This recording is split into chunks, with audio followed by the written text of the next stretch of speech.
Enquanto isso, no BBB, outra distopia. Que gosto! É a Revolução dos Bichos. É sobre o quê?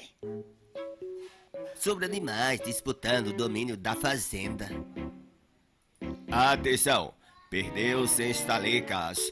Pode fazer menção ao reality da concorrente. Estes sapatos com luzinhas e rodinhas de hoje em dia, na minha época usávamos quichute, chinesinhos, conga, até a sola não aguenta mais. Estes sapatos com rodinha deixam as crianças preguiçosas. Sapatos com rodinhas? Do que ele tá falando? Sei lá. O jovem não sonha mais em ser jogador de futebol. O jovem de hoje quer ser influencer. Alguma chance do time revelar um novo Neymar?